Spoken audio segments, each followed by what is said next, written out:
আমার নবীর সামনে একজন সাহাবী চোখের পানি ফেলে ফেলে কান্দেন, নতুন দিন গ্রহণ করেছেন। রাসূল বলছেন, সাহাবী কান্দো কেন? ইসলাম কবুল করে ঠকছো নাকি? না হুজুর, আমি এই জন্য কান্দি না। কেন কান্নাকাটি করছো বলো? সঙ্গে সঙ্গে তিনি বলছেন, হুজুর কান্নাকাটি করার কারণ অন্য কিছু নয়, কারণ শুধু একটাই, সেটা হলো জীবনে যেটা কোনোদিন মনে হয় নাই কিন্তু অপরাধটা করে ফেলেছিলাম। কিন্তু যেদিন আমি ইসলাম কবুল করেছি সেই দিন থেকে আজ পর্যন্ত আমার চোখে কোনো ঘুম নাই। কেন ঘুম নাই? কি হয়েছে তোমার? হুজুর রাতের বেলা ঘুম পাড়তে গেলেই আমার সন্তান আমাকে পিছন থেকে ডাকে। কোন সন্তান তোমার? যে সন্তানকে আমি আমার নিজের হাতে মেরে ফেলেছি, আমি নিজের হাতে খুন করেছিলাম। কেমন করে বলো? গুজরের জাহিরি যুগে মেয়ের সন্তান জীবন্ত পুঁতে আমি হত্যা করেছি। রাসূল বললেন, একটু ঘটনাটা খুলে বলো তো। নবীর সামনে সাহাবী বসে গেলেন হাঁটু গেড়ে দিয়া। রাসূল বলছেন, সাহাবী বলো, আমি তোমার মুখ থেকে শুনতে চাই, বলো তো কেমন করে মারলা তুমি? আমার নবীর সামনে বসে গিয়ে ওই সাহাবী কেঁদে কেঁদে বলছেন, হুজুর সন্তানটা আমার স্ত্রীর গর্ভে যখন চলে এলো 6 মাস, সন্তানটার বয়স 6 মাস হলে বউটাকে বললাম, যাও বাবার বাড়ি চলে যাও, ডেলিভারি হওয়ার পরে আসো, ছেলের সন্তান হলে পরে নিয়ে আসবা সঙ্গে করে, মেয়ের সন্তান হলে পরে জীবন্ত পুঁতে হত্যা করবা। এই কথা বলে পাঠায় দিলাম। সন্তানটা মেয়ে হয়েছে কিন্তু আমাকে বলা হলো মৃত হয়েছে। আমার চোখের আড়াল করে অন্য বাড়িতে ধীরে ধীরে বড় করে 6 বছরের মাথায় একদিন চট করে আমার সামনে সন্তানটা পড়ে গেল আমার চোখে। ধরলাম, হাত নিয়ে আসলাম বউয়ের সামনে। বউটা আমার কেঁদে কেঁদে বলছে, কতদিন আপনার তথ্যর গোপন করব, সন্তানটা আমাদেরই সন্তান। খেপে গেলাম, রেগে গেলাম, বুঝতে দিলাম না। ঠান্ডা মাথার খুনি হয়ে হুজুর সন্তানটাকে বুকের মধ্যে নিয়ে আমি আদর করা শুরু করলাম। মেয়েটা আমার দাড়ি ধরে টানে, মাথার চুল ধরে টানে, আমাকে আদর করে, সোহাগ করে, আর বলে, বাবা তুমি আমাকে এতদিন ধরে দূরে রাখছো কেন? রাত চলে গেল, সকাল যখন হয়ে গেল, মেয়েটাকে বললাম, মা তোমাকে আজকে তোমার নানির বাড়িতে নিয়ে যাব। মেয়েটা দারুণ খুশি হয়ে গেল। মার কাছে গিয়ে বলে, মা আমাকে সাজিয়ে দাও, গুছিয়ে দাও, আজকে আমার বাবা নানির বাড়িতে নিয়ে যাবে আমাকে। এই কথা বলে হুজুর মেয়েটাকে সাজগুজ করায় রওনা করলাম। নানির বাড়ির দিকে রওনা না দিয়ে জঙ্গলের দিকে রওনা করলাম। মেয়েটার মুখ শুকনা হয়ে গেছে। জঙ্গল পার হলাম, মেয়েটা শুকনা মুখ নিয়ে বলে, বাবা নানির বাড়ি না গিয়ে তুমি এই জায়গায় গর্ত খনন কেন করো? কি জন্য তুমি এখানে আমাকে নিয়ে এসেছো? কিচ্ছু বললাম না। গর্ত খনন করি, প্রচন্ড গরম। গর্ত খননের সময় কোদালের মাটি দিয়ে আমার বাড়ির মধ্যে মাটিগুলো ছিটকে এসে লাগে, আর আমার মেয়েটা ছোট্ট হাত দিয়া খিরাল করে করে সেই দাড়িতে রাখা ময়লাগুলো সাফ সাফ করে দেয়। আমার শরীর থেকে ঘাম ঝরে, মেয়েটা গামছা দিয়া ঘামগুলো মুছে মুছে দেয়, আমাকে আদর করে বলে, বাবা নানির বাড়ি কখন যাবে? কিচ্ছু বললাম না। গর্ত খনন যখন শেষ হয়ে গেল, মেয়েটাকে আস্তে করে বললাম, মা দেখো তো গর্ত খনন কেমন হয়েছে। মেয়েটাকে যখন বললাম, হুজুর আমার মেয়েটা একটা মুচকি হাসি মারলো, সরল মনে বিশ্বাস করে গর্তের কাছে একাকি চলে গেল। গর্তের কাছে গিয়ে যখন উকি মেরে দেখতে লাগলো, পিছন দিকে আমি চলে আসলাম। দুটো হাত দিয়ে আমি সজনে এমন জোরে ধাক্কা মারলাম, এক ধাক্কায় সন্তানটা গর্তের মধ্যে পড়ে গেছে। চিত হয়ে পড়ে, উপর হয়ে পড়ে চিত হয়ে দুটো হাত এক জায়গায় করে বলছে, বাবা বুঝতে পেরেছি আমার মার কথা আজকে সত্য হয়েছে। তুমি আজকে আমাকে মেরে ফেলার জন্য নিয়ে আসছো বাবা। মেরে যদি ফেলতে চাও, মরে যদি যায় আর কি হবে বাবা? তোমার কাছে শেষবারের জন্য একটাবার প্রাণ ভিক্ষা চাই, একটাবারের জন্য বাঁচায় দাও। আমি তোমার কাছে শপথ করছি, আমৃত্যু এই চেহারা তোমার সামনে আমি কখনো দেখাবো না বাবা, আমাকে বাঁচায় দাও। দিল পরিমাণ আমার দিলটা গলল না হুজুর, সামান্য দিল গলল না।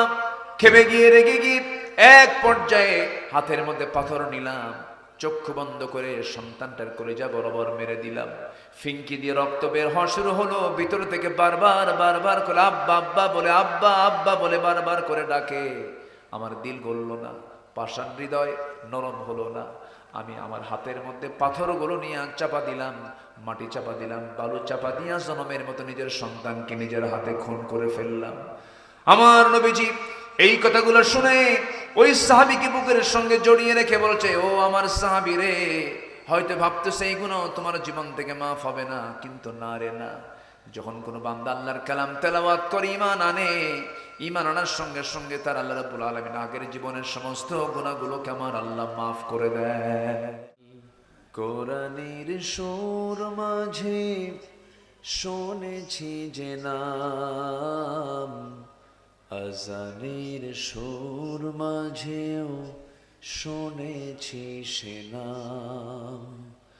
ও নাম শুনেছি আমি আমার হৃদয়, হে রাসূল নবীজি তোমায়,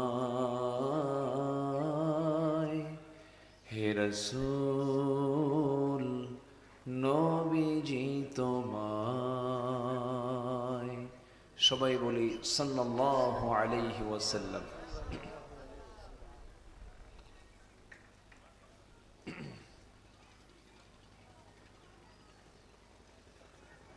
খুলনা অঞ্চলের যশোর জেলার কেশবপুর উপজেলার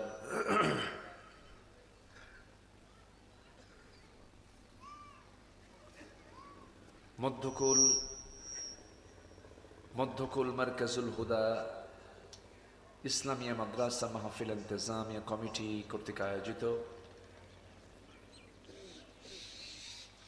পঞ্চম বার্ষিকী ওয়াজ মাহফিল 2025। আজকের এই মহৎ আয়োজনের সম্মানিত সুযোগ্য সভাপতি জনাব ডাক্তার ইয়াকুব আলী বিশ্বাস, আজকের মাহফিলের বরেণ্য আলোচক মুফাসসিরে কোরআন মাওলানা রবিউল ইসলাম বেলালী, প্রধান অতিথি মৎস্য ব্যবসায়ী জনাব জাহাঙ্গীর আলম, আজকের মাহফিলের বরেণ্য অতিথি কেশবপুর ইউনিয়ন পরিষদের সম্মানিত চেয়ারম্যান মহোদয় জনাব আলাউদ্দিন সাহেব, আজকের প্রতিষ্ঠানের আজকের এই মাহফিলের সার্বিক পৃষ্ঠপোষকতায় যিনি আছেন অত্র প্রতিষ্ঠানের সম্মানিত মুহতামিম প্রধান শিক্ষক জনাব মাওলানা আব্দুল কুদ্দুস হাফিজাহুল্লাহ, উপস্থিত হাজারাত উলামায়ে কেরাম, ফদলায়ে ইজম, সুশীল সমাজ, জাতির শ্রেষ্ঠ সন্তান শিক্ষক মণ্ডলী, জাতির বিবেক সাংবাদিক বৃন্দ, সামনে উপস্থিত দূরে কাছের বিভিন্ন স্থান থেকে ছুটে আসা কালেমার ঝান্ডাবাহী তাওহীদের পতাকাবাহী দ্বীন ইসলামের নর শারদুল বীর মুজাহিদ প্রাণ প্রিয় সম্মানিত দ্বীন ভাইরা, আড়ালে বসে আছেন শ্রদ্ধেয়া সম্মানিতা মা বোনেরা, আলোচনার সূচনায় আনুষ্ঠানিকতার মধ্য দিয়ে আমার পক্ষ থেকে আবারও দিল খোলা সালাম, আসসালামু আলাইকুম ওয়া রাহমাতুল্লাহি ওয়া বারাকাতুহু। সবাই কেমন আছেন? আমাকেও প্রশ্ন করেছেন। আল্লাহ তাআলা আমাকে আপনার সাথেই তো বসে রেখেছেন, আলহামদুলিল্লাহ। দিনের বেলা মানুষের কর্মব্যস্ততা এবং এই সময়টা একটু কাজের সময় না, এখন পুরো কাজের সময় ব্যস্ত মুহূর্ত। এরপরেও যারা এসেছেন, এরপরেও যারা মাহফিলে পার্টিসিপেট করেছেন, এটা বড় একটা মুজাহাদা করেছেন, জিহাদের ভূমিকা পালন করেছেন।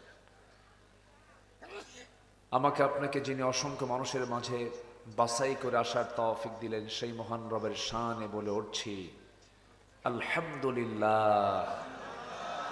সবাই চিৎকার মেরে বলছে আল্লাহুম্মা ইন্নী আসআলুকা আল হুদা ওয়াত তুকা ওয়াল আফাফা ওয়াল গিনা। সবাই বলি আল্লাহুম্মা আইন্নি আলা যিকরিকা ওয়া শুকরিকা ওয়া হুসনি ইবাদাতিকা। আমরা আল্লাহ তাআলার শুকর আদায় করে নিলাম। সম্মানিত হাজিরিন, কিছু আগে আমরা কিছু ছাত্রদের পুরস্কৃত করলাম, যাদেরকে পুরস্কার দেওয়া হলো তারা পুরস্কার পেয়েছে হলো কোরআন শিক্ষা করে। কি শিক্ষা করে বলেন তো? কোরআন শিক্ষা করে, দিন শিখে তারা পুরস্কৃত হলো। আমার দেশে নাচ শিখেও কিন্তু পুরস্কার পায়, আছে কি না বলেন?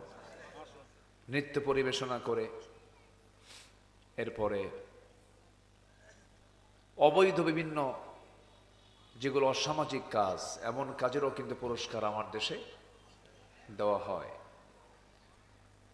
শিক্ষা দু প্রকার, এক শিক্ষার ফলাফল হলো জাহান্নাম, এক শিক্ষার ফলাফল কি জাহান্নাম, আরেকটা শিক্ষার ফলাফল হলো জান্নাত। কিছু শিক্ষা অর্জন করাই জায়েজ নাই, যেরকম আঁকা আঁকি করা, ড্রয়িং, এর উপরে কিন্তু পড়াশোনা আছে।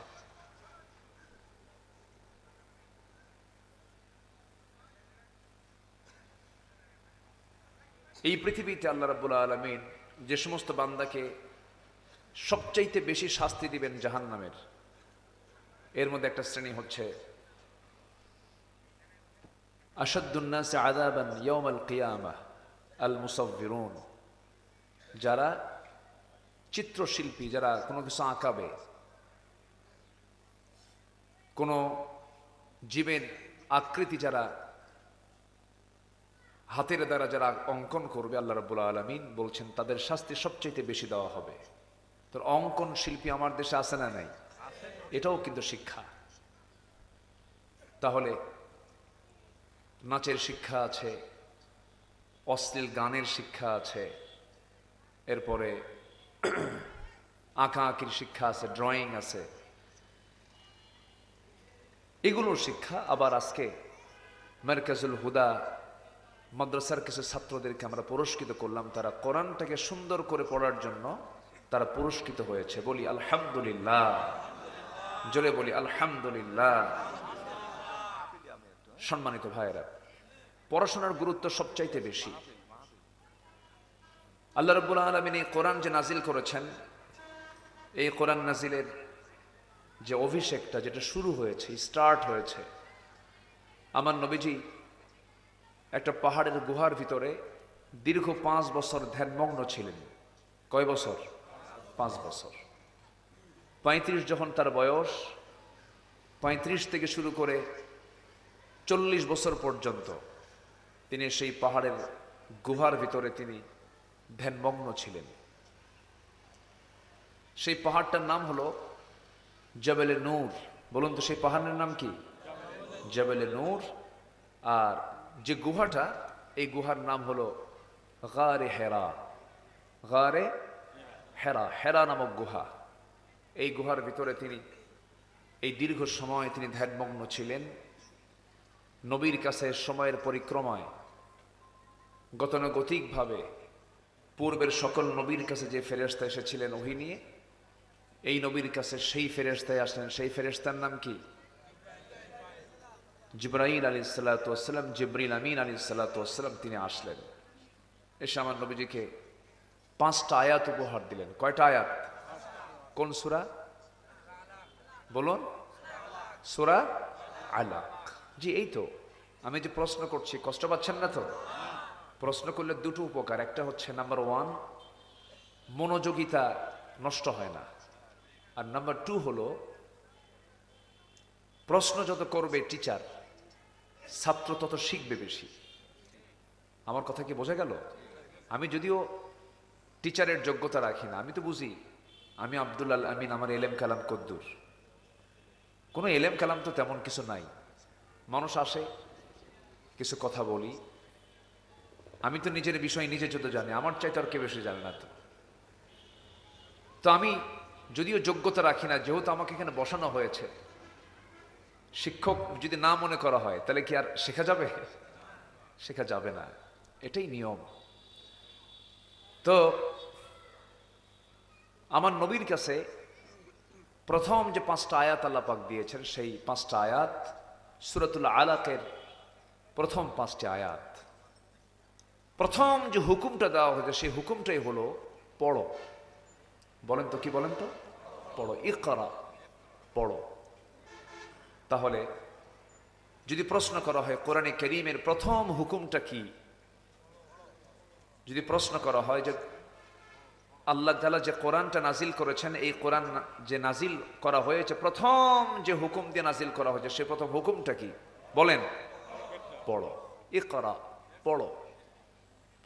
তাহলে প্রথম হুকুম যদি পড়ো হয়, এটার দাম তো নাই, এটার গুরুত্ব নাই নাকি? আচ্ছা, এই পৃথিবীর প্রথম যে মানুষ, আমাদের সবার পিতা যিনি, তিনি কে? জোরে বলেন। আচ্ছা, উনি এখন যারা খ্রিস্টান তাদেরও পিতা, যারা ইহুদি তাদেরও পিতা, যারা নাসারা তাদেরও পিতা, যারা বুদ্ধিস্ট তাদেরও পিতা, যারা হিন্দু তাদেরও পিতা। দেখেন না, ইন্ডিয়ানরা কিন্তু উর্দু হিন্দি যখন বলে তখন কিন্তু আদমই বলে, মানুষকে আদম বলে। নেক আদমি সে দোস্তি করো, আছে না এরকম? মানে আদমি বলে মানুষকে, ওরা কি বলে? আদমি বলে।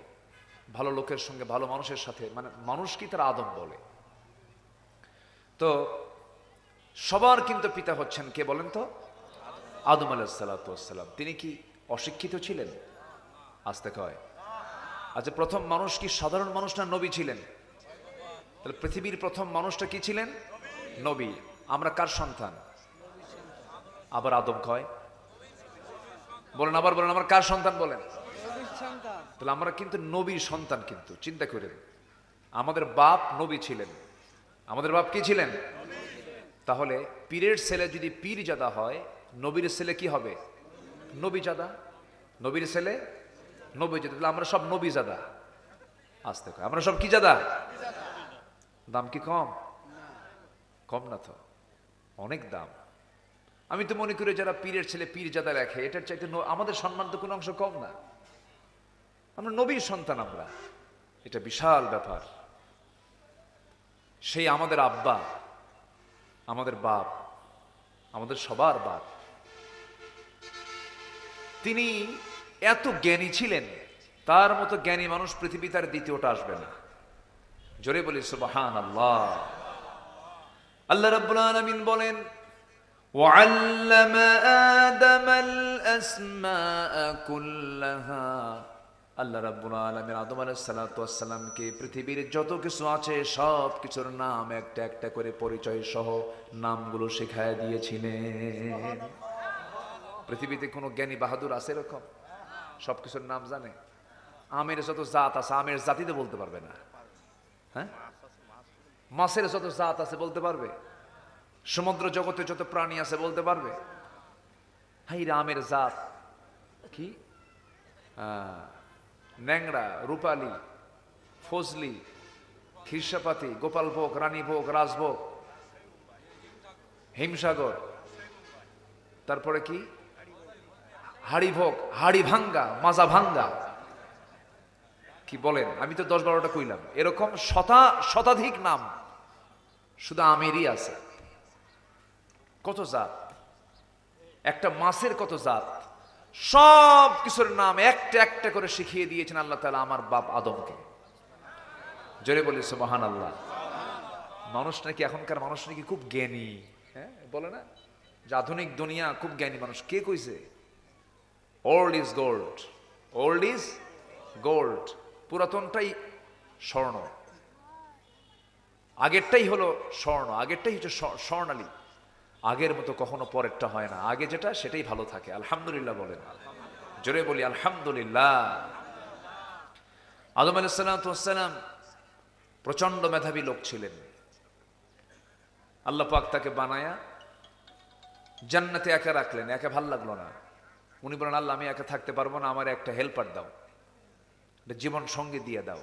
সাথে কাকে দেওয়া হলো? উনি আমাদের কি হন? মা হন। এই দুইজনই তো, এই দুজন থেকেই আল্লাহ পাক গোটা পৃথিবীতে মানুষ ছড়িয়ে দিলেন।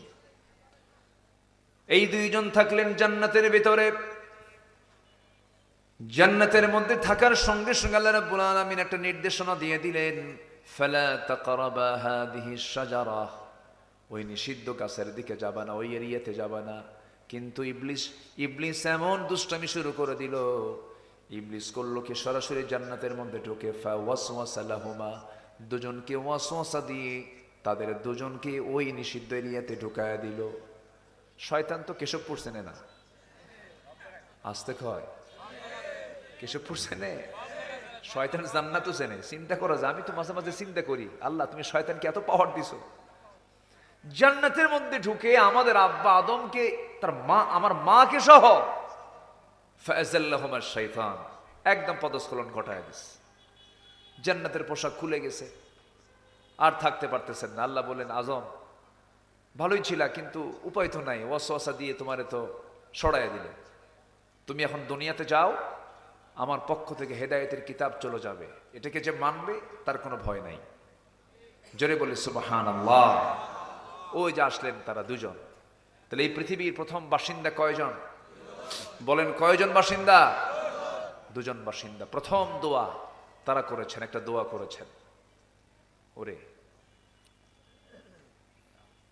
মাশাআল্লাহ, আর কেউ আসেন না, মানুষ ওইদিকে চায়া থাকে, বুঝলেন?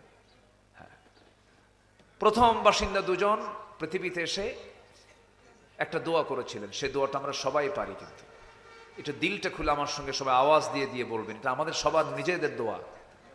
সবাই বলুন, রব্বানা যালামনা আনফুসানা ওয়া ইল্লাম তাগফির লানা ওয়া তারহামনা লানাকুনান্না মিনাল খাসিরিন।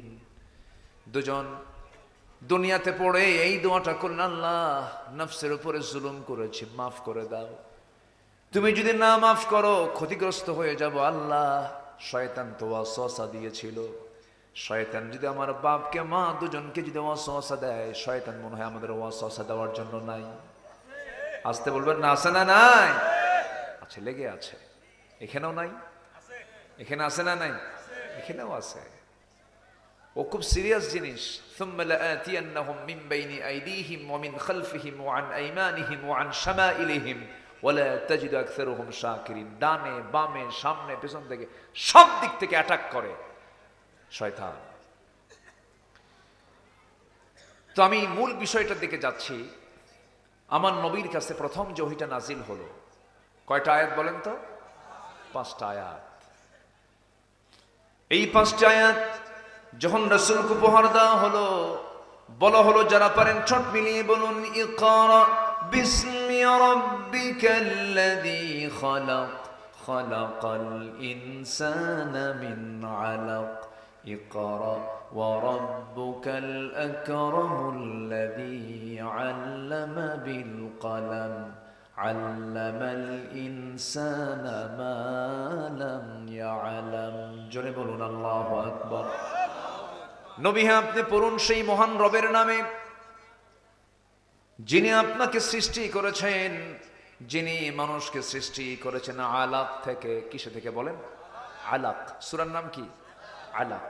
আলাক শব্দটা হলো একটা সায়েন্সের ভাষা, এটা বিজ্ঞানের ভাষা। এটা এমব্রায়োলজির উপরে আল্লাহ পাক প্রথম তথ্য দিয়েছেন। প্রথম 5টা আয়াতের মধ্যে আল্লাহ পাক সায়েন্স ঢুকায় দিয়েছেন।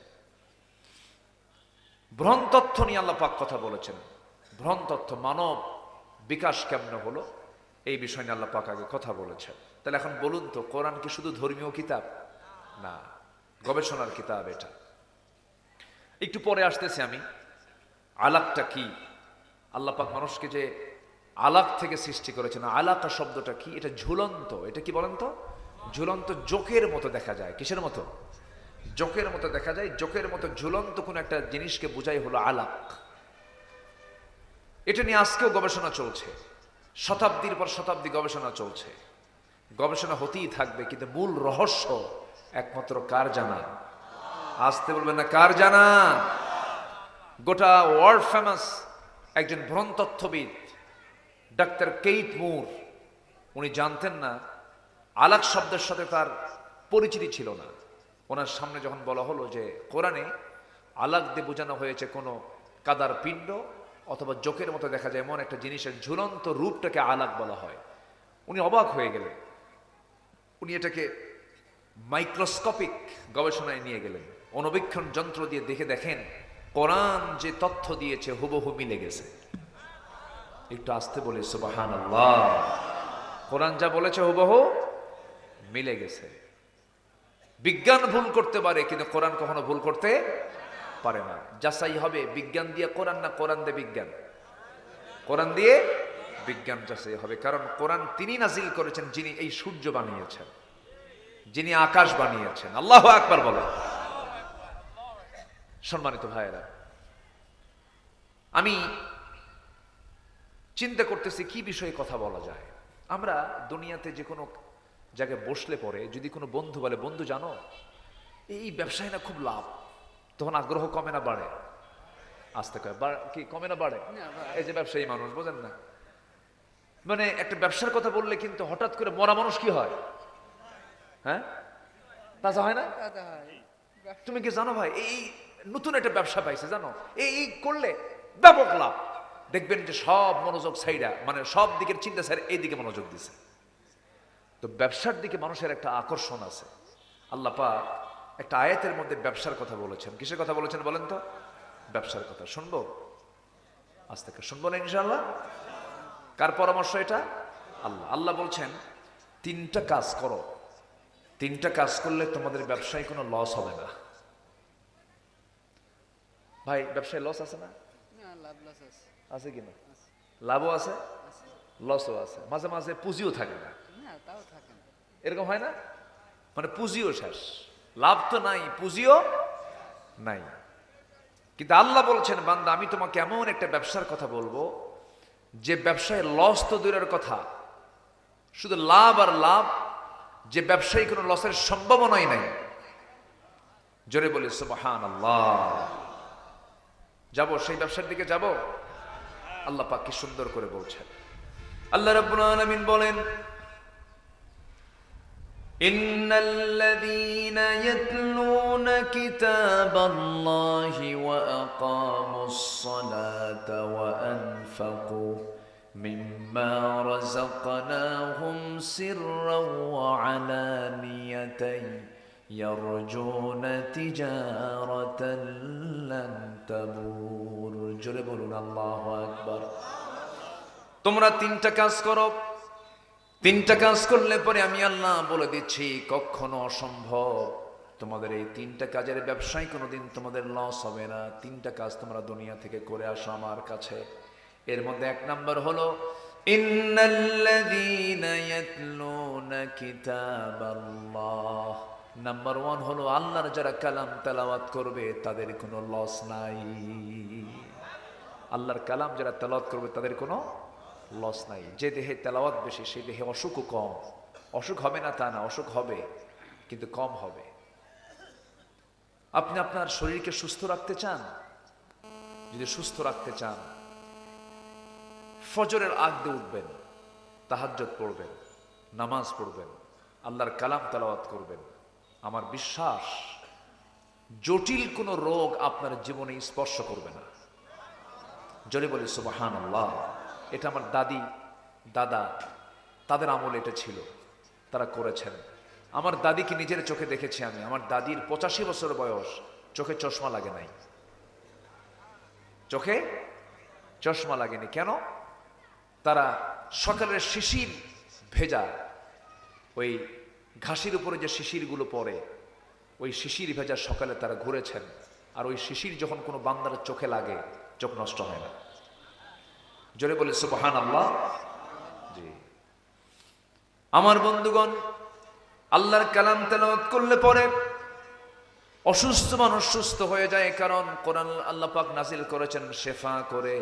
ওয়ানুনাজ্জিলু মিনাল কুরআনি মা হুয়া শিফাউন ওয়া রাহমাহ। কোরআন নাজিল করেছি তোমাদের জন্য শেফা করে করেছি। যে বান্দার জীবনে কোরআন তেলাওয়াত আছে তার জীবনে রহমত আছে, তার জীবনে আরোগ্য আছে। আর যে ব্যক্তি কোরআনের মতো কিতাবটাকে তেলাওয়াত করতে পারে নাই, তার জীবনে কোনো সুস্থতা নাই, সে কোনোদিন সুস্থ থাকতে পারবে না। আল্লাহর কালাম যেই দেহের মধ্যে আছে সেই দেহের মধ্যে বড় ধরনের কোনো রোগ বাসা বাঁধতে পারে না। জোরে বলে সুবহানাল্লাহ। আমরা কোরআন শুনবো বেশি বেশি, গান শুনবো কম। গান শুনবে?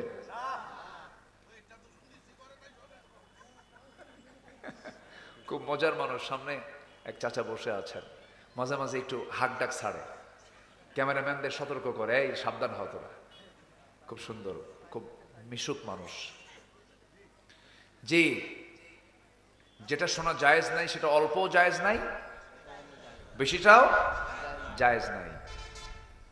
যেটা হারাম, আপনি এক ঢোক মদ খেলেও হারাম, এক বোতল মদ খেলেও হারাম। হারাম তো হারাম, হারামের কাছে আমরা কেউ যাব না। জান্নাত যাওয়ার সহজ সূত্র হলো কি জানেন? জান্নাত পাবার সহজ সূত্র হলো হারামকে ছেড়ে দেওয়া, হালালকে গ্রহণ করা, বান্দা জান্নাত পেয়ে যাবে। এটা কি সহজ সূত্র না? হারাম ছেড়ে দেব, হালাল গ্রহণ করে নেব, ব্যাস অঙ্ক তো মিলে গেল। হারামটা মাইনাস করে ফেলবো, হালালটা ধরে ফেলবো, ব্যাস আমার জান্নাত কি হয়ে গেল। ওয়াজ বেশি লাগে না, সামান্য কথাই যথেষ্ট হয়ে যায়। সম্মানিত ভাইয়েরা, তাহলে এক নাম্বার কাজ, আমরা কোনোদিন লস হবে না আমাদের, সেটা হচ্ছে আমরা কি তেলাওয়াত করবো বলেন তো? কোরআনটাকে তেলাওয়াত করব। সম্মানিত ভাইয়েরা, এটা এমন একটা কিতাব, এর মধ্যে অতিরিক্ত কোনো কথা নাই। এর চাইতে আকারে বড়, বাক্যের দিক থেকে বড় বহু বই পৃথিবীতে আছে, আকারে বড় অনেক বড় বই আছে, পাণ্ডুলিপি আছে। কিন্তু কোরআন কিন্তু আকারে বাক্যে খুব যে বেশি বড় কিতাব তা কিন্তু নয়। কিন্তু এটা এমন একটা কিতাব, পৃথিবীর সকল জ্ঞান এর মধ্যে আল্লাহ পাক রিজার্ভ রেখে দিয়েছেন। জোরে বলে সুবহানাল্লাহ। এর মধ্যে আল্লাহ পাক মশার কথা বলেছেন। কিসের কথা? মশা কি করে? কামড় দেয় না? কামড় দেয়। আচ্ছা, মশা কি মানে আল্লাহ তাআলা এই মশার কথা যখন বললেন কোরআনে, তখন কাফেররা বলল তোমার আল্লাহর কাম নাই কাজ নাই, কোরআনের মতো একটা কিতাবের মধ্যে আবার মশার কথা বলা লাগে? এই কথা বলে ফেল। কাফেরদের তো দোষ ধরার কোনো আগাগোড়া নাই, ওরা তো সবকিছু দিয়ে দোষ ধরতো শুধু। আল্লাহ পাক মশার একটা উদাহরণ কোরআনে কারীমের মধ্যে দিয়েছেন, এই জন্য তারা বলল। আল্লাহ রাব্বুল আলামিন বলেন, ইন্নাল্লাহা লা ইস্তাহি আন ইয়াদরিবা মাসালাম মা বাউদাতান ফামা ফাওকাহা ফাআম্মাল্লাযীনা আমানু ফায়া'লামুনা আন্নাহুল হাক্কু মির রাব্বিহিম وأما الذين كفروا فيقولون ماذا أراد الله بهذا مثلا يضل به كثيرا ويهدي به كثيرا وما يضل به إلا الفاسقين جربون الله أكبر الله رب العالمين মশা অথবা তদূর্ধ্ব কোনো বস্তুকে উপমা দিতে, এক্সাম্পল দিতে লজ্জাবোধ করেন না। আর কাফেররা বলে তোমার রব এই মশার উদাহরণ দিয়ে কি ফায়দা হয়েছে, এই জায়গায় কি লাভ এখানে? আল্লাহ বলছেন এই সমস্ত উদাহরণের জন্য রয়েছে যারা ইমানদার তারা হেদায়েত প্রাপ্ত হয়ে যায়, আর কিছু যারা বেঈমান তারা আরো পথভ্রষ্ট হয়ে যায়। আমার বন্ধুগণ, মশার কথা কেন বলেছেন দেখেন, আমরা এই জাগতিক জীবনে আমরা লক্ষ্য করি, আমরা বাজারে মশারি কিনতে যাই, মশারি টাঙায় কে? মশা না মানুষ? এটা কি কোন সরির মধ্যে দিয়ে গেছে? এটা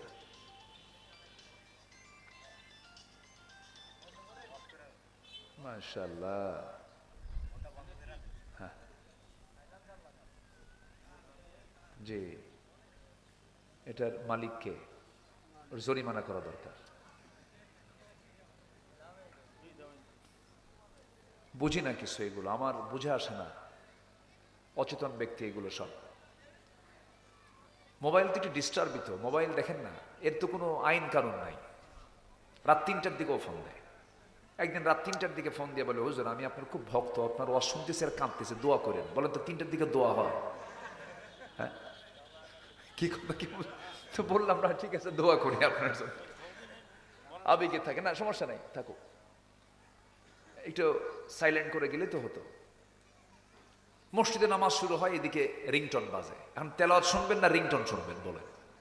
এক আজাব সমস্যা। তো যাই হোক, আমার দিকে তাকান, কষ্ট পাচ্ছেন নাকি আপনারা? তো মশা থেকে বাঁচার জন্য মশারি কিনি আমরা। তো মশারি কি মশা টাঙায় না মানুষ টাঙায়? আচ্ছা বলেন তো, বিপদে কে থাকে, মশা না মানুষ? আচ্ছা এখন বলেন তো, শক্তিশালী কে? হ্যাঁ, মানুষ। তো আপনি জেলখানায় কেন? মশারি তো একটা জেলখানা।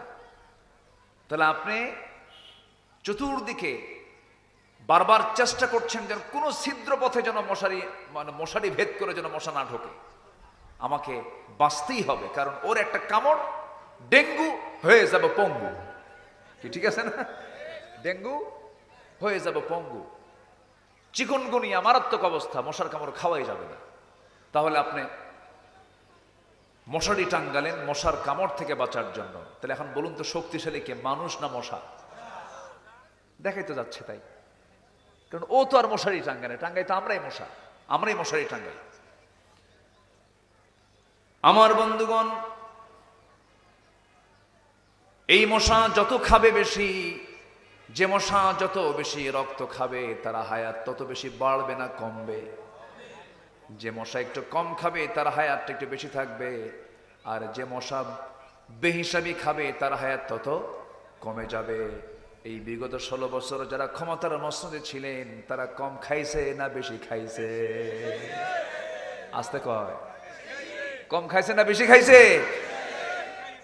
পাজামার ফিতা খুলে খাইছে, পাজামার ফিতা খুলে খাইছে।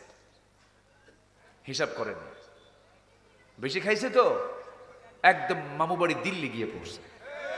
আস্তে কম কেন, জোরে কন ঠিক কিনা? বেশি খাইলে কি মরা কি হায়াত বাড়ে না হায়াত কমে? মরে কি দেরি করে না তাড়াতাড়ি মরে? এখনো যারা আছেন দেশে এটা ভাবেন, সাদাবাজি করেন না, লুটপাট করেন না। বেশি খাইলে কিন্তু দিল্লি যাওয়া লাগে, বেশি খাইলে কিন্তু চোরের মতো পালাতে হয়। শিক্ষা নিন, হারামের কিন্তু কোনো আরাম নাই, মজা পাবেন না, লাভ হবে না। দেশের শীর্ষস্থানীয় ধনী সালমান এফ রহমান, কি চেনেন না? মুখে কত সুন্দর সাদা দাড়ি, সুন্নতি দাড়ি। সেই দাড়িটা কেমনে কাটলো সে? হ্যাঁ, এ তো একটু মায়া মহাব্বত থাকার কথা ছিল যে আমার এই সুন্দর দাড়ি আমি নবীর জন্য রেখেছি, সেই দাড়ি আমি কাটবো কেমনে? সে কি নবীর জন্য দাড়ি রাখছে? নবীর মহাব্বতে দাড়ি রাখছে? ওটা রাখছে হলো অভিনয় করার জন্য। অভিনয়। ওটা কিসের দাড়ি বলেন? অভিনয়। কেউ মুসল্লি হয়ে মসজিদে যায় আর কেউ মুসল্লি সাজে। কি মুসল্লি? কেউ অরিজিনাল মুসল্লি, আবার কেউ কি মুসল্লি সাজে, ভান ধরে। লাভটা হলো কি? দাড়িও কাটলো, মাথার চুলও কালো করলো, পাঞ্জাবি খুলে গেঞ্জি পরলো, পাজামা খুলে লুঙ্গি পরলো, নৌকায় চললো, কাম হলো না। পুলিশ যে সেখানে আইনমন্ত্রীকে দইরা কয়, স্যার সিনসি থানায় চলে। আইনমন্ত্রী কে, বাবা আমি কি একা আসছি? আমি তো জামাতের সাথে আসছি। কিসের সাথে আসছি? হ্যাঁ, কে? ওই যে বসে আছে দেখো, কেউ মাথার চুল কালো দেখা যায়, লোকটা চেনা যায় না, তো লুঙ্গি পড়া কে? ওটা কি মাঝি না কে? না, ওটাই দরবেশ। শেষ পর্যন্ত লাভটা হলো কি? বেশি খাইছে কি? বেশি খাওয়ার ফলাফল কি? বাঁচা না মরা। তাহলে মশা থেকে শিক্ষা আছে না নাই? আছে, মশা থেকে শিক্ষা আছে। কি উদাহরণ আল্লাহ পাক দিয়েছেন? মশা। নাম্বার 1, বেশি খায় তাড়াতাড়ি মরে মশা। নাম্বার 2 হলো এই মশাটা এমন একটা প্রাণীর নাম, আল্লাহ রাব্বুল আলামিন এই প্রাণীর নামে উদাহরণ দিয়েছেন। অবশ্যই কিছু কারণ আছে, অবশ্যই কিছু কারণ আছে। এই মশা যখন কামড়ায় মানুষকে, পুরুষ মশা কামড়ায় না মহিলা মশা কামড়ায়? বলেন, পুরুষ মশা না মহিলা মশা? খালি মহিলা বলা যাবে না তো, মহিলা কামড়ায় তাহলে তো মুশকিল, বাড়িতে যা থাকবেন কেমনে? আমরা কামড়াই, এই নিয়ে তো মারামারি শুরু হয়ে যাবে। মহিলা মশা বলতে হবে, মহিলা মহিলা বললে তো কাম সারা হবে। হ্যাঁ, মহিলা মশা, হ্যাঁ মহিলা মশা। জি, বউ দেখে ভয় লাগে না আপনাদের? এই বউকে ভয় করেন না আপনারা? এই যে ভয় করে, দেখছেন চাচা বেশি ভয় করে। ভয় তারাই করে না যাদের বউ নাই। বউ যার আছে, বউকে ভয় করে না, এরকম কোন লোক দুনিয়াতে নাই। বউকে ভয় করতেই হয়। তুমি কত বড় হুজুর আমার জানা আছে, থো বসো এখানে, কি ধমক মারে না? ধমক মারে না? স্ত্রীর কাছে স্বামী, স্বামীর কাছে স্ত্রী, এটা আলাদা একটা মাওয়াদ্দাতুম ওয়া রাহমা। আল্লাহু আকবার বলে। সব জায়গায় বুজুর্গি চলে, বইয়ের কাছে বুজুর্গি একটু কঠিন। হ্যাঁ, বইয়ের কাছে বুজুর্গি একটু একটু কঠিন। কিন্তু তুমি কত বড় বুজুর্গ আমার জানা আছে, এই কথা বলে একদম কায়েদ করে রেখে দেয়, কোনো উপায় নাই।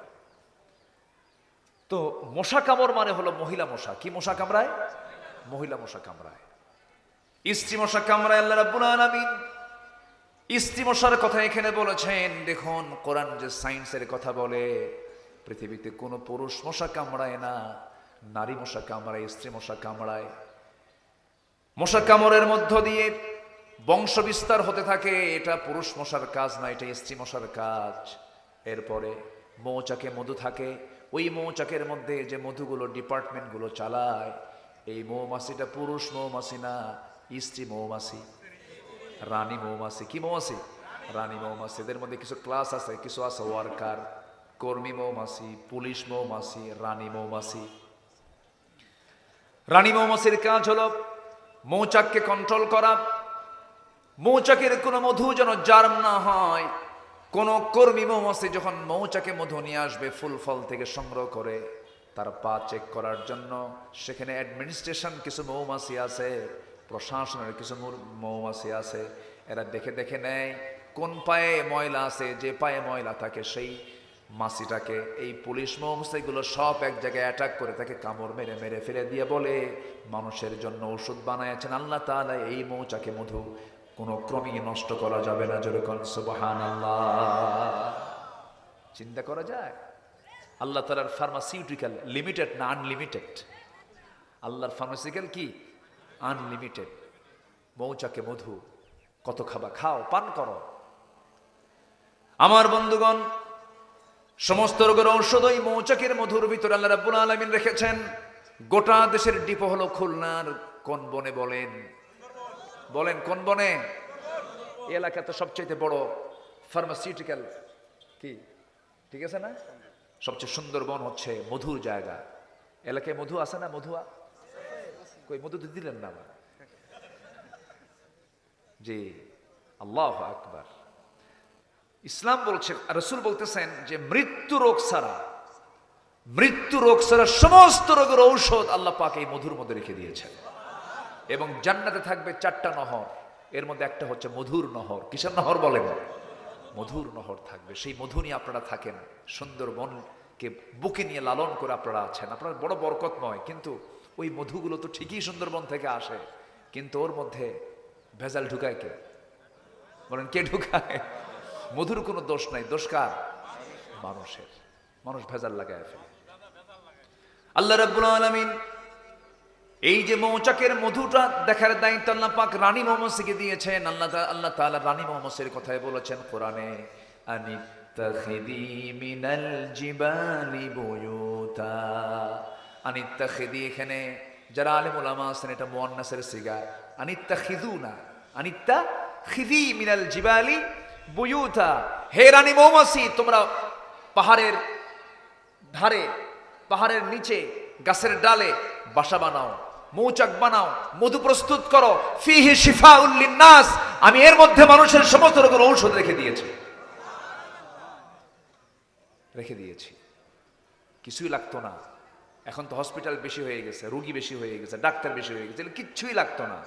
মানুষ যদি ইসলামকে মেনে চলতো, ইসলাম মেনে চলা মানে সে সুস্থ থাকা। বলি আলহামদুলিল্লাহ। আমরা তো মানি না। তাহলে স্ত্রী মশা কামড়ায়, রানী মৌমাছি মৌচাকের বাসা প্রস্তুত করে। এই কথাগুলো কোরআনে 1500 বছর আগে কে বলে দিয়েছেন? আল্লাহ বলে দিয়েছেন। আমার বন্ধুগণ, নাম্বার 3 হলো মশাকে তুচ্ছ ভাবার কোনো সুযোগ নাই। এই মশা যখন রাত 10টার পরে আপনি যখন ঘুমাতে যান, শীতকালে মশা কম থাকে না বেশি থাকে? কম, নাই বললেই চলে। আপনি দেখলেন 2-1টা মশা, একটাও নাই। গোটা ঘর আপনি তালাশ করে দেখেছেন, মশা কোথাও নাই। কিন্তু আপনি যখন ঘুমাতে গেছেন, লাইটটা বন্ধ করেছেন, আপনার চোখে তো আরো পড়বে না, কারণ লাইট বন্ধ হলে তো মশাদারও দেখা যায় না। কিন্তু আপনি লাইট বন্ধ করে যখনই ঘুমায় গেছেন, কোন দিক থেকে মশা আবিষ্কার হয়ে আপনার কানের কাছে এসে কি সুন্দর করে গান গায়, সারেগামা পাধানিসা, কি আছে না বলেন তো, গান গাওয়া শুরু করে দিল। তাহলে এই যে এই খুঁজে পেল আপনাকে কেমন করে, সায়েন্স বলতেছে 75 ফুট দূর থেকে সে টের পায় যে এখানে একটা সলিমুদ্দি শুয়ে আছে। কত ফুট দূর থেকে? 75 ফুট দূর থেকে। তাহলে কি তার আল্লাহ পাক সেন্সর দিয়েছেন, কি এটার নাম কি? সেন্সর। মানে সেন্সরটা তার এত মজবুত যে দূর থেকে সে টের পায়। এবং সে যখন ওই কোন স্কিনে যখন হুল ফোটাতে নেয়, প্রথমে সে ওইটুকু অংশ আগে অবশ করে। কি করে? এটাকে পরিভাষায় কি বলে, যে মেডিকেল যারা ডাক্তার, অবসর আরেকটা পরিভাষা আছে। আচ্ছা যাই হোক, আমার মেমোরিতে এখন মানে কাজ করছে না। তো ওইটুকু অংশ করে কি অবশ বানায় ফেলে। অবশ বানায়া বলে সলিমুদ্দি তুই টের পাবি, তোর বাপও টের পাবে না। এরপরে হুল ফুটায়া ওর প্রয়োজন মাফিক রক্তটা সে শোষণ করে নেয়। আল্লাহু আকবার বলবেন না? জোরে বলি আল্লাহু আকবার। তাহলে দেখেন, এই অবশ করার জন্য ওই মশার ওই হুলের আগায় এই ওষুধটা কে দিয়েছেন? আসতে বলবেন না, কে দিয়েছেন? আল্লাহ দিয়ে দিয়েছেন।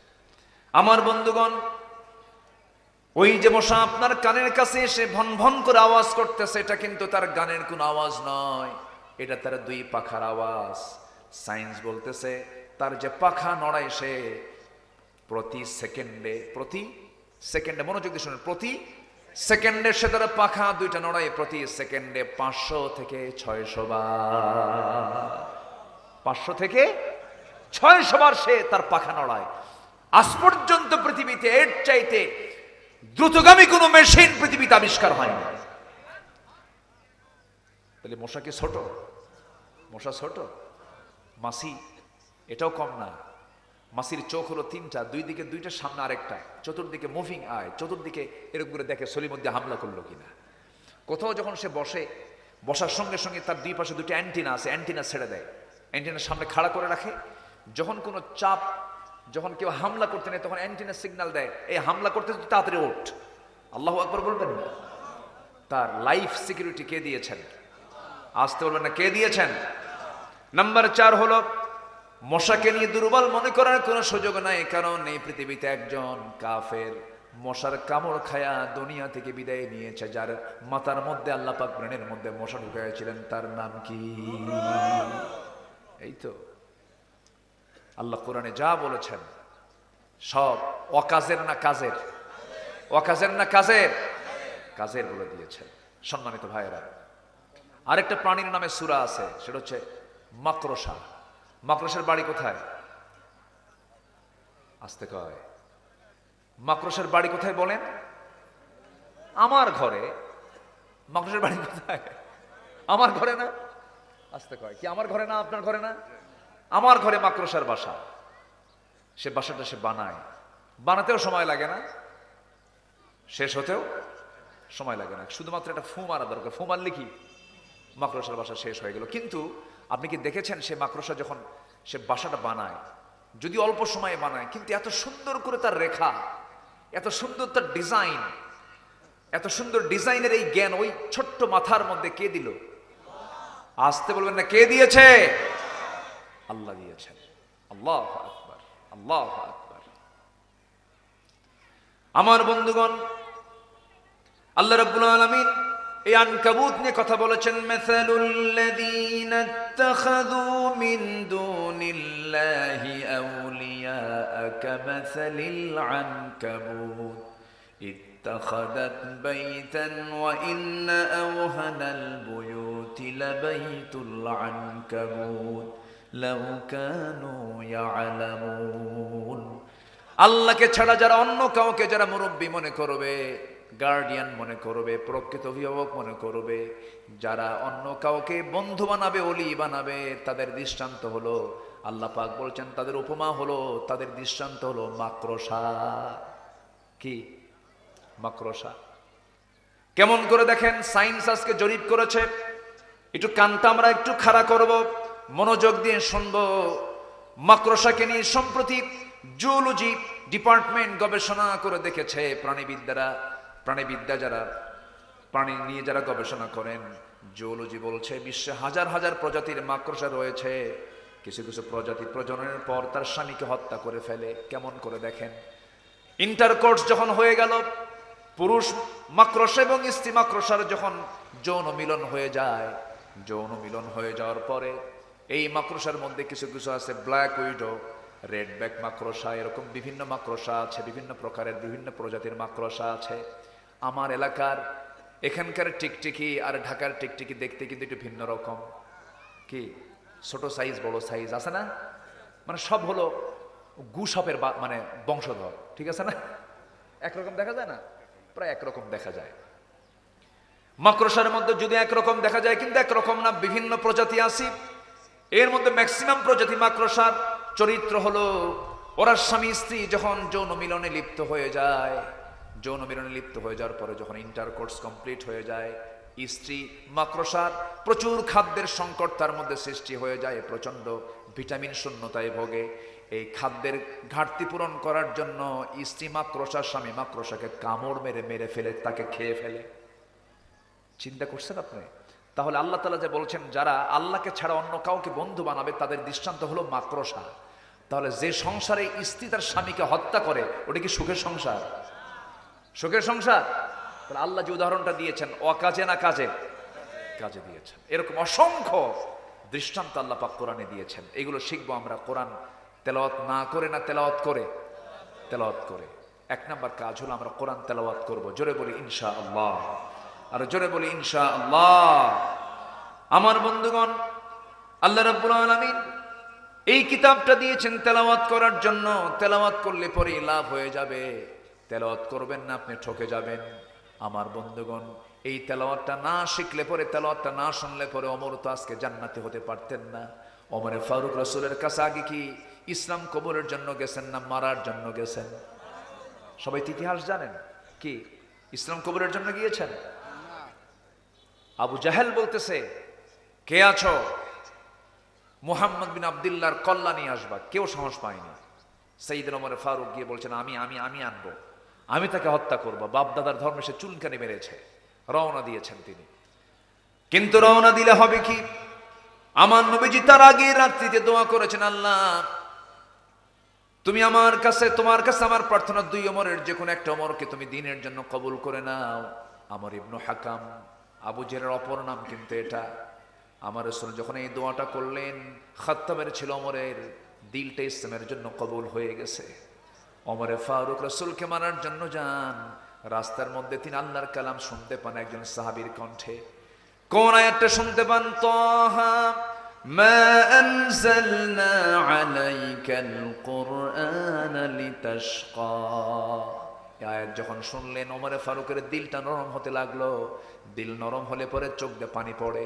দিল নরমের লক্ষণ হলো চোখ দিয়ে পানি পড়া। যার দিলটা নরম তার চোখ দিয়ে পানি পড়ে, আর যার দিলটা পাষাণ তার চোখে পানি আসে না। এই জন্য আমরা দিলটা কঠোর বানাবো না নরম বানাবো। এই পৃথিবীতে মার পেট থেকে যখন এসেছি আমরা, আমাদের প্রথম ভাষা হলো কান্না না হাসি? বলেন বলেন বলেন বলেন। মার পেট থেকে এসেছি, প্রথম ভাষা হলো কান্না। আবার এই দুনিয়া থেকে বিদায় নেব আমরা, পৃথিবীর মানুষগুলো কাঁদবে, আমি হাসি মুখে দুনিয়া থেকে বিদায় হব। আমার প্রথম শুরুটা হবে হলো কান্না দিয়া, শেষ বিদায় হবে হাসি দিয়া। কারণ আমি আল্লাহর সামনে আমি দুঃখ নিয়ে যাব না, আমি আনন্দ নিয়ে যাব। এই দুনিয়া হলো কাদার জায়গা। এই দুনিয়াতে যে বান্দা কাঁদতে পারবে, তবে কাদার জায়গা কিন্তু পৃথিবীতে বান্দার জন্য একটা জায়গায় কান্নার জায়গা। সেটা হচ্ছে কার জায়গায়? কার কাছে বলেন? আল্লাহর কাছে। যুবকরা বারিশ ভিজায় ফেলো না, রাতের বেলা ঘুম ধরে না। দিন হলে পরে গার্লস স্কুলের সামনে যাইতিমের মতো বসে থাকে। এরকম কিছু যুবক আছে না? কান্দে, বলে হায় রে তোমার সারা বাসুন না। এই যে তুমি কাঁদতেছ, এই যে তোমার চোখের পানি তুমি ঝরাচ্ছ, সম্পূর্ণ লস প্রজেক্ট। এটা দিয়ে তোমার কোনো কাজ হবে না, সম্পূর্ণ লস প্রজেক্ট। চুরি ফিতা কিনবা, ফুচকা খাওয়া বা সব লস। সব কি লস? বিয়ার আগে যা কাম কুকাম গুলো করবা সব লস। প্রেমটা মূলত বিয়ের আগে না বিয়ের পরে? আসতে কয় বিয়ের আগে না বিয়ের পরে? বিয়ের পরেই তো প্রেম হবে। কিন্তু আজকে সমাজে আগে বিয়ের আগে না বিয়ের পরে? বিয়ের আগে যদি কেউ প্রেম করে শেষ করো বাবা, বিয়ের পরে কোনো প্রেম খুঁজে পাবা না। বিয়ের পরে হবে সাথে কিলাকিলি। কি হবে? কিলাকিলি, মোহাব্বত থাকবে না। এই চোখ দিয়ে আল্লাহর জন্য কাঁদবো আমরা। এই চোখের পানি যদি আল্লাহর ভয়ে ফেলতে পারি, আল্লাহর কসম করে বলি 7 সমুদ্র দিয়া জাহান্নামের এক কোণও নিভবে না। কিন্তু আপনি যদি আল্লাহর ভয়ে কাঁদতে পারেন, 7টা জাহান্নাম আপনার এক ফোঁটা চোখের পানি দিয়ে নিভে যাবে। আমরা কাঁদবো কার কাছে? রাসূল যখন কাঁদতেন পাগলের মতো কাঁদতেন। রাসূল যখন কাঁদতেন বেকরার হয়ে যেতেন। হাদিসে আসছে, নাসাই শরীফের হাদিসে আসছে, আমার নবীজি সেজদার মধ্যে যখন কাঁদতেন, নবীজির চোখ বেয়ে বেয়ে পানি পড়তো, মুখ দিয়ে আওয়াজ বের হতো। নামাজের সময় সেজদায় পড়ে পড়ে তিনি একটা আওয়াজ তার মুখ থেকে বের হতো। সে আওয়াজটা হলো, চুলায় আগুন ধরায়া দিয়া পাতিলে পানি তুলে দিয়া যদি আগুন যদি জ্বালানো হয়, চুলা যদি গরম করা হয়, পাতিল যদি গরম করা হয়, গরম পানি যখন সিদ্ধ হয়ে যখন টকবক করে যে আওয়াজটা হয়, সিদ্ধ করা পানির যেমন টকবক আওয়াজ হয়, আমার নবীজি যখন সেজদায় পড়ে কাঁদতেন, নবীর মুখ থেকে এমন টকবক টকবক আওয়াজ বের হতো। আমার নবীজি এত কাঁদতেন। এই জন্য এই দুনিয়াটা হলো কাদার জায়গা। আল্লাহর কালামগুলো সুন্দর করে তেলাওয়াত করবো আমার বন্ধুগণ, আমার ভাইরা। সাইয়েদনা ওমর ফারুকের মতো মানুষ আল্লাহর কালাম যখন শুনলেন দিলটা নরম হয়ে গেল। নবীর সামনে গিয়ে বলছেন, ইয়া রাসূলুল্লাহ, এই তরবারি আপনার গর্দান উড়ানোর জন্য এসেছিল কিন্তু পারল না। একমাত্র আমাকে বাধার প্রাচীর হয়ে দাঁড়িয়েছে, তার নাম কি? কোরআন আমাকে সম্পূর্ণ উল্টায় দিয়েছে। আপনি আমাকে পড়ায় দেন, আশহাদু আল্লা ইলাহা ইল্লাল্লাহু ওয়াহদাহু লা শারীকা লাহু ওয়া আশহাদু আন্না মুহাম্মাদান আবদুহু ওয়া রাসূলুহু। হেদায়েতের মালিকটাকে আরো জোরে হেদায়েতের মালিককে বলুন। আমার আল্লাহ হচ্ছেন হেদায়েতের মালিক। হেদায়েত চাইবো আমরা কার কাছে? আল্লাহর কাছে চাবো। আমার নবীর কাছে যখন কোরআন আসে নাই, এই বিধান যখন আসে নাই, আমার নবীজি কম চেষ্টা করেন নাই মানুষকে পরিবর্তন করার জন্য। হাজারো চেষ্টা করেছেন, হালফুল ফুজুল গঠন করেছেন। আমার নবীজি 40 বছর বয়স তো কম নয়, 40 বছর পর্যন্ত হাজারো চেষ্টা করে আমার নবীজি সফল হতে পারেন নাই। কারণ তখন কি আসে নাই? আসতে বলুন, কি আসে নাই? কোরআন ছাড়া রাসূল চেষ্টা করেছেন, রাসূলের মতো মানুষও পারেন নাই, যার জীবনে একটা মিথ্যা কথা নাই, কোনো বাজে কোনো কথা নেই, বাজে কোনো কাজ নাই। সেই নবীর মতো মানুষ যদি 40 বছর পর্যন্ত কোরআন ছাড়া চেষ্টা করে যদি ব্যর্থ হয়ে যান, আজকের সমাজপতিরা, আজকের যারা সমাজ চালাতে চান, রাষ্ট্র যারা চালাতে চান, কিন্তু কোরআন দিয়ে রাষ্ট্র চালাতে চান না, আল্লাহর কসম করে বলি কখনো আপনারা সফল হতে পারবেন না। ঠিক কিনা? সব দেখা শেষ করেছি আমরা। কেউ চালাইছে 25 বছর, কেউ 16 বছর, কেউ 9 বছর, মাঝখান দিয়া কেয়ারটেকার গভর্নমেন্ট কয়েক বছর, সব তো দেখা শেষ। কেউ ইসলাম রাষ্ট্রীয় পর্যায়ে কায়েম করতে পারেন নাই, কেউ নামাজের বিল আনতে পারেন নাই। শুধু কথার মার প্যাঁচ দিয়ে, ধর্মীয় মূল্যবোধের কথা বলে, আজে বাজে বেহুদা কথা বলে, শুধু মার প্যাচের বক্তব্য দিয়ে জনগণকে প্রতারিত করেছেন। সব দেখা শেষ। আগামীর দেশ আমরা দেখতে চাই মুসলমানরা কোরআনের দেশ। ঠিক কিনা? চান কারা কারা? হাত উঁচু করে দেখান মুসলমান।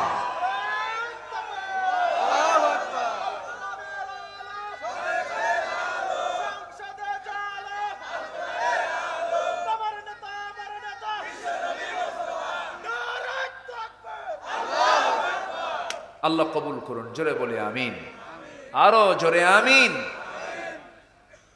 আমি তো ভাবছিলাম প্রথমে লোকজন কই, কিন্তু আপনারা যে এরকম চালাক তা তো বুঝি নাই।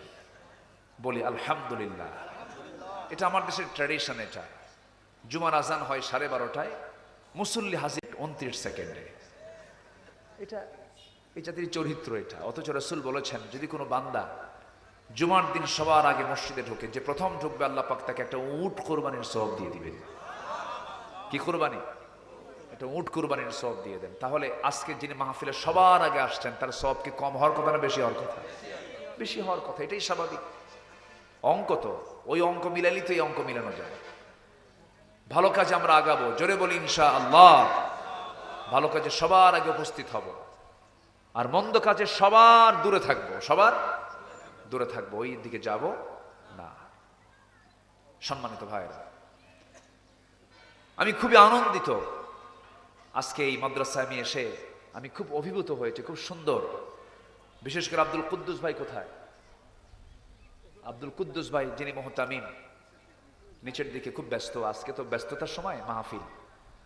আমার আব্দুল কুদ্দুস ভাইয়ের যে পরিচালনার দক্ষতা, তিনি যেভাবে প্রতিষ্ঠানকে সাজাচ্ছেন, তার যে সিলেবাস, আমি আকৃষ্ট হয়ে পড়েছি, খুব ভালো। আল্লাহ তুমি মারকাজুল হুদা ইসলামী মাদ্রাসাকে তুমি আল্লাহ কবুল করো, জোরে বলি আল্লাহুম্মা আমিন। উনি চাচ্ছেন যে একটা ছাত্র যেন ইংরেজি বাংলা এটা তো হবেই, মানে আরবি মেইন, আরবির পাশাপাশি যেন কোনো সাবজেক্টই যেন দুর্বল না হয়। বাংলা যেমন গ্রামার ছাড়াই আমরা শিখছি, ওনার চিন্তা হলো গ্রামার ছাড়াই যেন ইংরেজিও শিখে, এরকম একটা প্ল্যান উনি নিয়েছেন হাতে। আমি তাকে নিজেও বলেছি আপনি আমাকে ফোন দিবেন, আমি আপনাকে সহযোগিতা করব।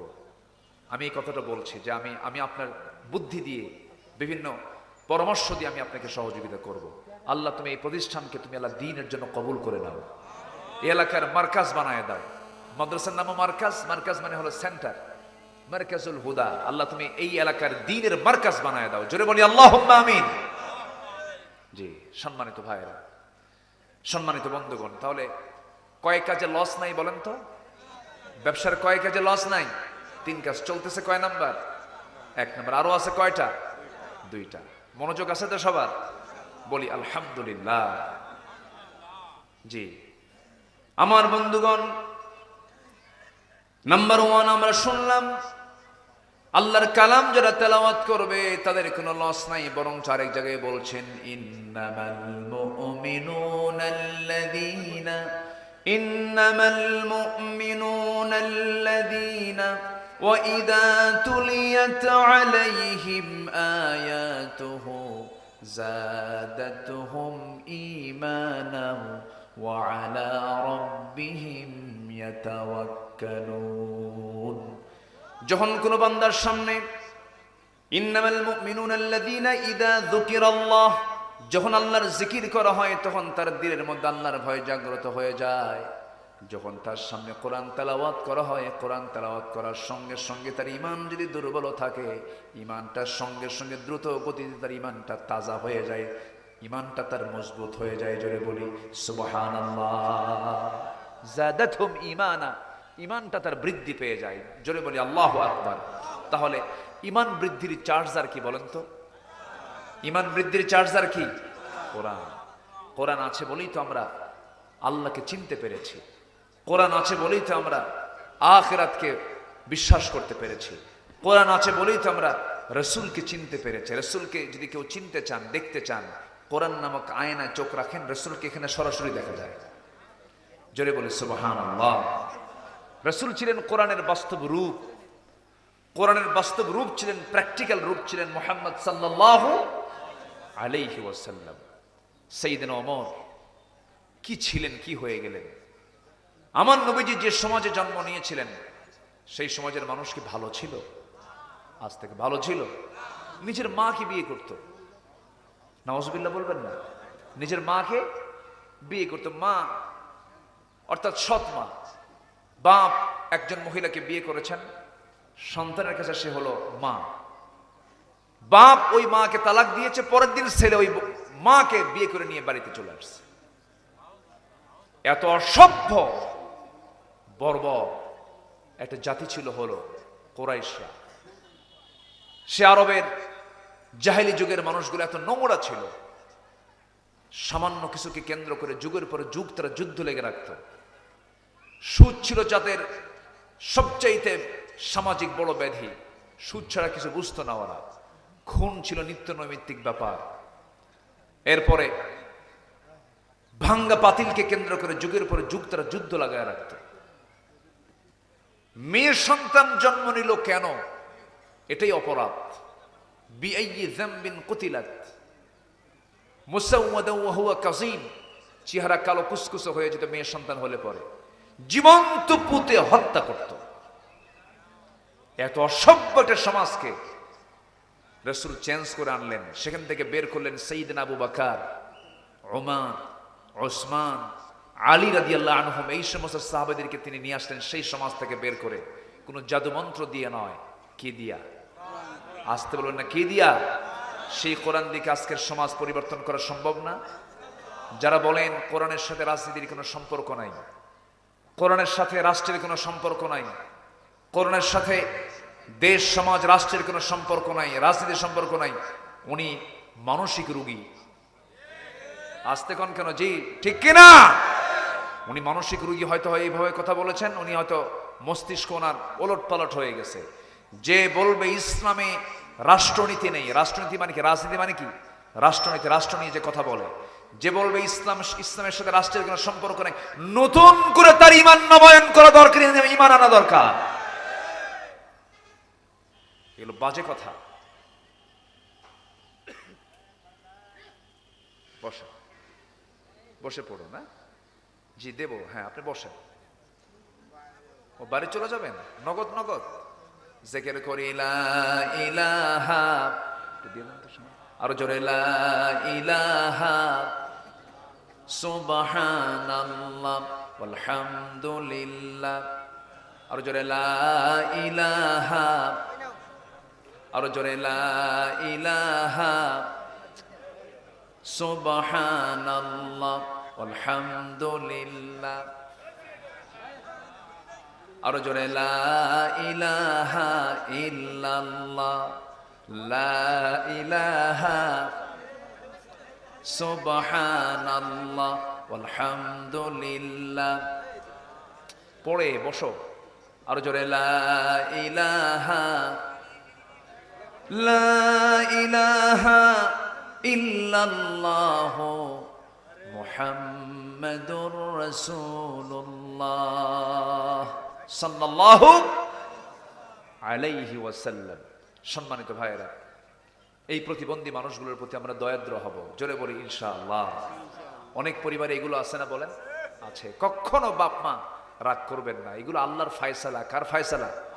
আল্লাহর ফয়সালা। একটা বারের জন্য বলবেন না যে মরে না কেন, বলে কিন্তু এটা বলবেন না, কখনো বলবেন না কেন মরে না। না, আপনি কি জানেন আপনি আল্লাহর সৃষ্টির খেদমত করলে আল্লাহ আপনাকে জান্নাত দিয়ে দিবেন? আপনি আপনার সন্তানকে আপনি দেখছেন না, আর 100 লাগবে। হ্যাঁ, নাসর বান্দা, ঠিক আছে, তুমি তো আরো বেশি পাইলা, যাও। দেখছেন ও মারহাবাও কয় আবার। যাও, ঠিক আছে, যাও, আমি আলোচনা করতেছি। হ্যাঁ জি। সম্মানিত ভাইয়েরা, পাগলও টাকা চিনে, কি চেনে না? হ্যাঁ, জাতে মাথাল, তাহলে ঠিক, এটা এটা এটা ঠিক রেখেছে। না না, পাগল না, বলতে পাগল না, না ঠিক আছে। আল্লাহ তুমি ভালো রাখো। জোরে বলি আল্লাহুম্মা আমিন। সব তো আমাদেরই পরিবার, তো সব তো মানুষ আমরা, তাই না? সব তো মানুষ, আমরা সবাইকে সমান চোখে দেখবো। জোরে বলি ইনশাআল্লাহ।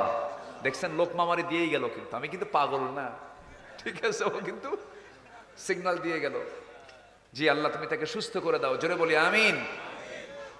সম্মানিত ভাইরা, তাহলে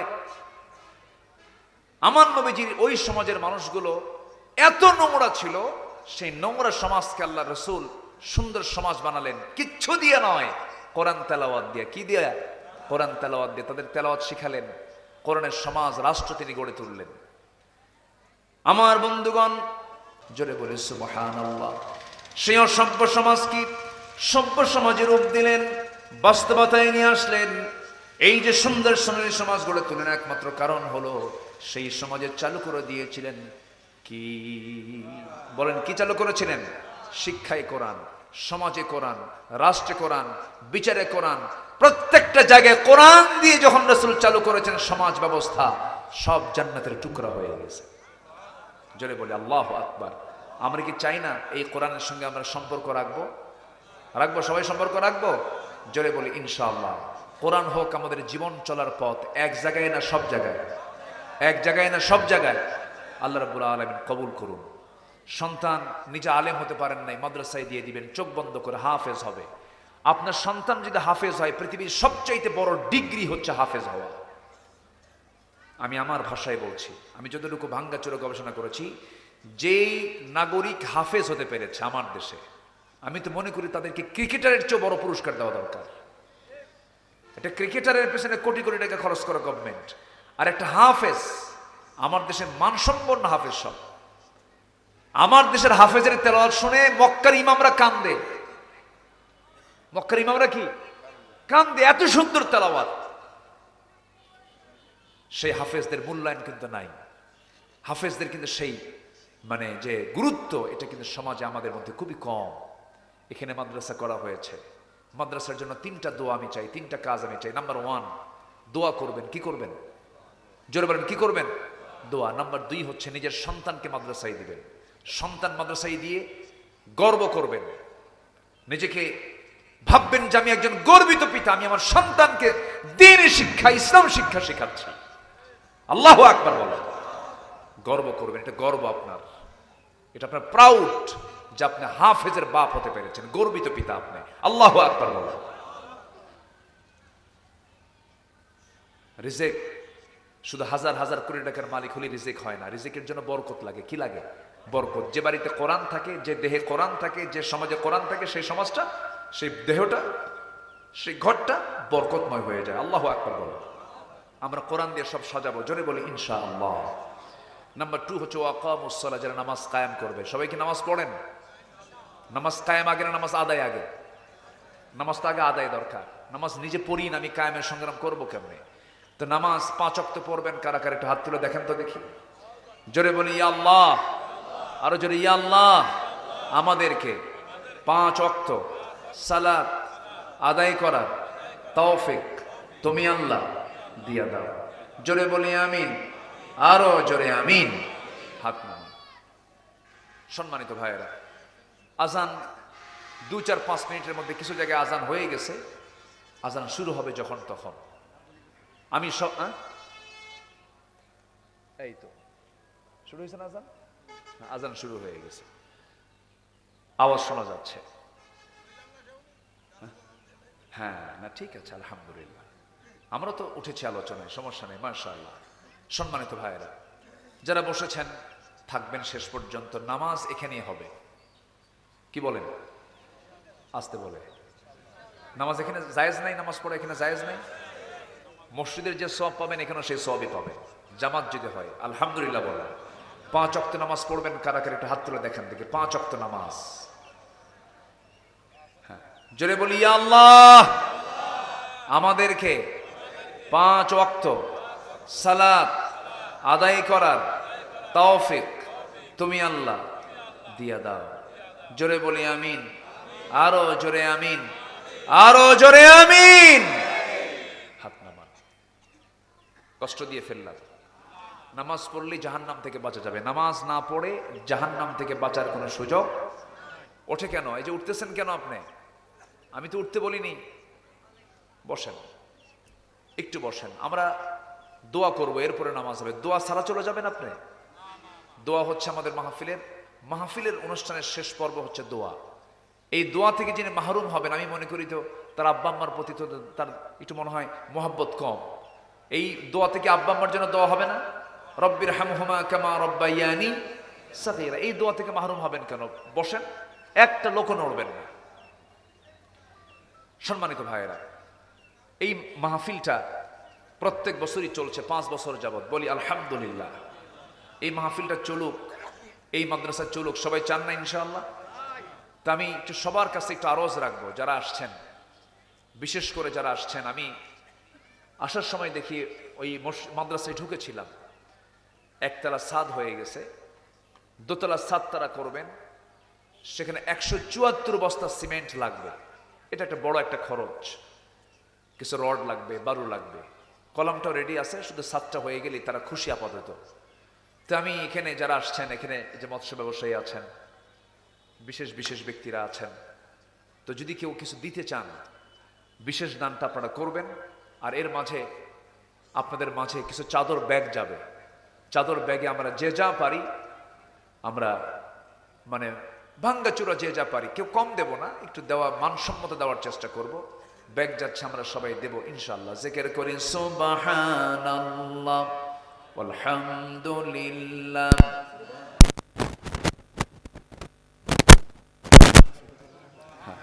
জি, আর কে আছেন? আমরা সবাই দেবো ইনশাআল্লাহ। যে আমার মা বোন যারা আসছেন তারাও দিবেন ইনশাআল্লাহ। কম বেশি সবাইকে দিতে হবে। আল্লাহ যেন সবাইকে দেওয়ার তৌফিক দান করেন। আপনার নাম? আজিবুর রহমান। তিনি দিয়েছেন 5,000 টাকা। আল্লাহ কবুল করে, নেক নিয়ত মঞ্জুর করে, আব্বা আম্মাকে মাফ করুন। আচ্ছা, কেউ যাবেন না, সবাই বসেন। আচ্ছা, নাম প্রকাশে অনিচ্ছুক একজন দিয়েছেন 10,000 টাকা। ইমরান বিশ্বাস দিয়েছেন কিছু, তারপর আসাদ সাহেব দিয়েছেন, আব্দুর রশিদ কেশবপুর দিয়েছেন, রবিউল ইসলাম দিয়েছেন, হাসান দিয়েছেন, হাজি আব্দুল কাশেম দিয়েছেন কিছু টাকা। আল্লাহ কবুল করো, নেক নিয়ত মঞ্জুর করো, আব্বা আম্মাকে মাফ করো। চেয়ারম্যান সাহেব দিয়ে গেছেন কিছু টাকা। আল্লাহ কবুল করো। জি আল্লাহ, তুমি কারো দানকে তুমি আল্লাহ ফেরত দিও না। কেউ উঠবেন না আপনারা, আমি কিন্তু উঠতে বলিনি, সবাই বসুন, আমরা চাইবো আল্লাহর কাছে। জি আলহামদুলিল্লাহ। ওয়াইস করুনি তিনি দিয়েছেন, বিশেষ অতিথি দিয়েছেন 5,000 টাকা। আল্লাহ কবুল করো। 5 না? জি আল্লাহ কবুল করুন। আপনি কি জোট করছেন নাকি? জোট? আচ্ছা ঠিক আছে, জিকির করি লা ইলাহা। আর কে আছেন? আমরা দিলটা খুলে সবাই দেবো, জিকির করি লা ইলাহা। হ্যাঁ, সভাপতি সাহেব 20,020 টাকা। সভাপতি মহোদয় তিনি দিয়েছেন 20,000 টাকা দিয়েছেন। আবার উপরে 20 টাকা কেন? ও যে মোহরণার মতো, ও যে 303 টাকা না? জি, সভাপতি মহোদয় তিনি দিয়েছেন 20,000 টাকা। জোরে বলি মারহাবা। আল্লাহ কবুল করো, জোরে বলি আমিন। জি। আর আমার ভাইজান 40 বস্তা সিমেন্ট দিতে চেয়েছেন, জোরে বলি মারহাবা। আল্লাহ কবুল করো, নেক নিয়ত মঞ্জুর করো, আব্বা আম্মাকে মাফ করো, জোরে বলি আমিন। ভালো সিমেন্টটা দিবে না? মহিলাদের মধ্যে, মা বোনদের মধ্যে ভিতরে যারা আসছেন তারাও দিবেন। আল্লাহ তুমি দিল থেকে সবাইকে দেওয়ার তৌফিক দাও। জিকির করি আল্লাহু আল্লাহ আল্লাহু আল্লাহ লা ইলাহা ইল্লাল্লাহ লা ইলাহা। জি, প্রধান অতিথি কোথায়? ও উনি তো দিতে চেয়েছেন, সিমেন্ট দিতে চেয়েছেন। ও নগদ চাচ্ছেন? আচ্ছা, কিছু বরকতান কিছু দেন, এরপরে তো সিমেন্ট দিবেন ইনশাআল্লাহ। আল্লাহ তুমি সবাইকে দিল থেকে দেওয়ার তৌফিক দাও, জোরে বলি আমিন। হ্যাঁ জি, নগদে 5,000 টাকা দিলেন। জি আলহামদুলিল্লাহ। আমার অতিথির দানকে তুমি আল্লাহ কবুল করো, জোরে বলি আমিন। আর কে আছেন? আমরা সবাই দেবো, জিকির করি সুবহানাল্লাহ আলহামদুলিল্লাহ। শাহজাহান ভাই 6 বস্তা সিমেন্ট। আল্লাহ কবুল করো, নেক নিয়ত মঞ্জুর করো, আব্বা আম্মাকে মাফ করো, জোরে বলি আমিন। আর কে আছেন? আমরা সবাই দেই, জিকির করি সুবহানাল্লাহ আলহামদুলিল্লাহ। আরো জোরে লা ইলাহা ইল্লাল্লাহ সুবহানাল্লাহ আলহামদুলিল্লাহ।